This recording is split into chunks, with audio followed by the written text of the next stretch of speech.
ಶ್ರೀಕೃಷ್ಣ ಟೆಂಪಲಿಗೆ ಬಂದರೆ ಫಸ್ಟ್ ನಾವು ಚಂದ್ರಮೌಳೇಶ್ವರ ದೇವಸ್ಥಾನಕ್ಕೆ ಹೋಗಬೇಕು. ಅಲ್ಲಿ ಪೂಜೆ ಸಲ್ಲಿಸಿ ನಂತರ ನಾವು ಇಲ್ಲಿ ಅನಂತೇಶ್ವರ ಟೆಂಪಲಿಗೆ ಹೋಗಬೇಕು. ಅಲ್ಲಿ ದೇವರ ಸೇವೆಯನ್ನು ಸಲ್ಲಿಸಿದ ನಂತರ ಕನಕದಾಸರ ದರ್ಶನ ಪಡಿಬೇಕು.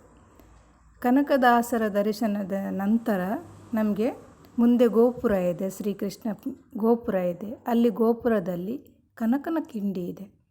ಕನಕನ ಕಿಂಡಿಯಿಂದ ಕನಕದಾಸರ ಹೇಗೆ ದರ್ಶನ ಪಡೆದರು ಹಾಗೆ ನಾವು ಶ್ರೀಕೃಷ್ಣ ಪರಮಾತ್ಮನ ದರ್ಶನ ಪಡಿಬೇಕು.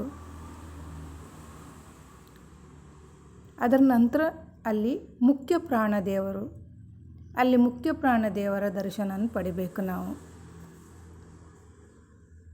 ಅದರ ನಂತರ ವಾಸುಕಿ ಸುಬ್ರಹ್ಮಣ್ಯ ದೇವಸ್ಥಾನ ಇದೆ. ಅಲ್ಲಿ ಅದರ ನಂತರನೇ ಆಪೋಸಿಟಲ್ಲಿ ಮಹಾಗಣಪತಿ ದೇವರ ದೇವಸ್ಥಾನ ಇದೆ. ಅಲ್ಲಿ ಮಹಾಗಣಪತಿ ದೇವರು ಶ್ರೀಕೃಷ್ಣ ಪರಮಾತ್ಮನ ವಿಗ್ರಹವನ್ನು ಇಟ್ಟಿದ್ದಾರೆ. ಅಲ್ಲಿ ಒಂದು ಕಪ್ಪು ಬೆಕ್ಕೊಂದು ಶ್ರೀಕೃಷ್ಣ ಪರಮಾತ್ಮನೊಟ್ಟಿಗೆ ಕೂತ್ಕೊಂಡು ದೇವರ ಹತ್ರ ಬೇಡ್ತಾ ಇದೆ. ನೋಡಿ, ಎಷ್ಟು ಸುಂದರವಾದ ದೃಶ್ಯ, ಮನೋಹರ ದೃಶ್ಯ. ಶ್ರೀಕೃಷ್ಣ ಪರಮಾತ್ಮನ ಹತ್ರ ಅಲ್ಲಿ ಕೂತ್ಕೊಂಡು ಒಂದು ಬೆಕ್ಕು, ಎಷ್ಟೊಂದು ಸೌಭಾಗ್ಯ.